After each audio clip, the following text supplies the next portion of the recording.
I'm going to do some snapping, and I'm going to be using this soda light caracol, calavera, actually.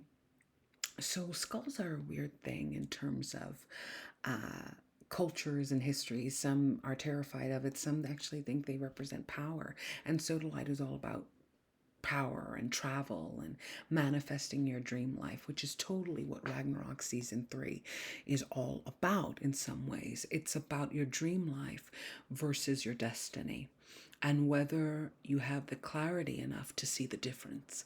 So let's begin. I am a major fan of Ragnarok season 3. So I'm going to be tapping your aura. I'm a major fan of Ragnarok. I think it's one of the best shows on Netflix. I think it's kind of weird because when you think of all these current series on superheroes and myths and fantasy, it's very, very grounded. And it feels almost like, yeah, that could happen in my town as well. And I love that because obviously that saves money and then the show doesn't get canceled.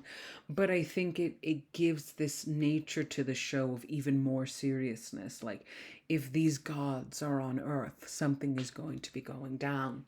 And season 3 has to be the most mythic kind of out of all the seasons of Ragnarok. I was so big that I was even like, is there even going to be a season 4? Because there's something about it that felt, like those weird endings. I call it the Succession endings now, which I should totally do a Succession review. Those weird endings where everything was said and done, and it leaves so much to the imagination, but you could also just walk away with your imagination. You're like, I could see another season, I could see more of these characters, I could see where they go, but yet at the same time I felt like I think they left us, because it is definitely the most in terms of power. Magne is really showing out. Uh, and he goes through this interesting journey, and as a spirit of, here I am, the most powerful person that doesn't use their power. Here I am, this being destined for greatness that has this good heart that many people, especially my loved ones, minus Loritz, my brother, aka Loki, don't acknowledge. Many people acknowledge, and yet I'm poor and I'm frustrated and I don't get what I want. How could I be the most powerful person to not get what they want? And I think there's something so relatable about that, especially considering that Magni, aka Thor, is graduating in his final year. And it's making him super analytical in terms of where he's going to go with his life if he's this powerful person that just can't be powerful. He can't show his identity. He's making oaths to his brother not to use the hammer. Um, and I thought it was really interesting because people feel this change, and some of them, he has a new girlfriend and she's like, you're getting darker, you're getting moodier because you want more things. And I always feel a little discrepancy with presenting material wealth and materiality as negative or getting darker. I think he's right in wanting more power and more material things, especially considering that he can gain it, not even through his power, but through his heart. And I think that one thing that he learns as he matches is it's okay to want more. It's okay to get more. It's just never okay to think you're less because you don't have more. That you only have less. I mean, you can't deny if you can't afford clothing, but you're not evil or stupid because you can't afford it. And I think that's the exchange that is often done. It's not evil to want more, but it is wrong to think you're less. And I think that's part of his journey of trying to figure out, how am I more if I'm compromising myself and I'm compromising my truth to the point that I don't even believe it? Because one of the biggest themes of Ragnarok has been whether it's been an undercurrent, whether Magni is imagining things. He starts off season 1 coming from grief, coming from the loss of his father, something that is acknowledged. Like his mother, Freda, It's like, you lost your dad, you lost your safe space, and I judged you and I was harsh on you. And I couldn't understand why you just couldn't get things together for the family, for yourself, and just see that I was still here. And that was wrong. I should have encouraged you to feel safe and not judge you for not feeling it. And it's just really interesting. Fiore's back, Saxa are back. They're having this real fight and schism amongst themselves and within themselves because they want to embrace their inner evil. They want to embrace their power, but at the same time, they're living in the shadow of these giants before them, of pun intended, of their parents, and kind of wondering, can I, as crazy as it sounds, can I be as evil as them? Can you be evil and loved?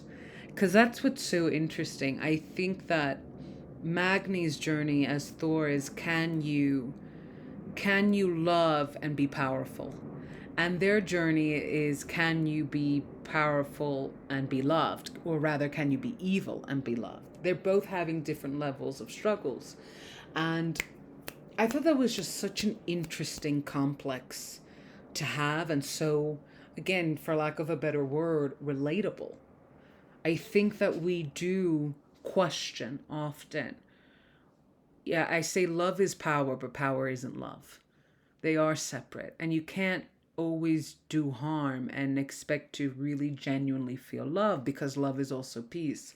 And if you're hurting others, it means you're chaos. And that's part of the theme, especially with Loritz this season. He's really embracing his gender fluidity. He's falling in love, and he's kind of, there's always that element of him that is trickster, right? AKA Loki. But there's also this element of him that really wants to rest and doesn't want to always be the guy who's sneaky and making a trick. He's falling in love. Typical Thor Loki. I love my brother, but I'm jealous of my brother. He is protective of me and he does care about me, but he annoys me. And sometimes I wish I was more acknowledged for who I am and what I offer than what he does. And I think that this season, the dynamic of them is kind of oddly calm. There's always the little tricks, but there is definitely more unity. There is definitely more love. And by the end of the season, there's a real wonder what's going to become of this relationship, because here's where destiny is into play. I think Magne as Thor is totally willing to embrace, controlling thunder. But I don't think he's as willing to embrace Ragnarok, obviously, and all the loss, not just in family and friends, literally in life, but also in what they mean to him now versus what they will mean in Ragnarok. And if you don't know, Ragnarok is kind of like a Nordic version of the apocalypse, and Thor is meant to stop it. But he's seeing in visions that he's not, or that he might fail, or kind of seeing everybody's role in summoning in this apocalypse, in fighting this apocalypse. And one thing that I liked about how grounded this series is that you're kind of like, why are these people going to become gods and giants and kill each other when they have to go to work? They're going fishing. They live in this really, really small town. When is all this supposed to happen? In between, in after school? There's something so mundane and humble and grounded to their lives and how they connect with each other. Imagine if you and your high school bully were gods, and you're destined to hurt each other, but after, football practice. There's this weird feeling of, which is part of why Magne is so unclear about his visions. How could things get so bad and so dark and so weird in a town that is so small, in a town where everybody knows each other? And I go to the corner store and I get milk for my mother, and my mother works as a maid in this person's house. It just feels so big, and that's part of his unclarity. How am I the most and living in the least, living in less, or living in just meh? I can't be a myth if I'm meh. And it was definitely one of the most exciting seasons. I hope it comes back for a season 4. I kind of like I really appreciate the slow build. I wish it would have ended on Ragnarok, not just leading, because I felt like the last 2 seasons were leading, and the trailers kind of made it seem like we're getting Ragnarok right now, apocalypse. And it's still, there was still more progression, but I think that progression brought in a lot of breadth for relationships, for people's growth. And it definitely felt like a season like where everybody elevated and actually transformed. So check out deandrereviewsitall.com for my written review, and I hope you love this. Oh my God, my bed.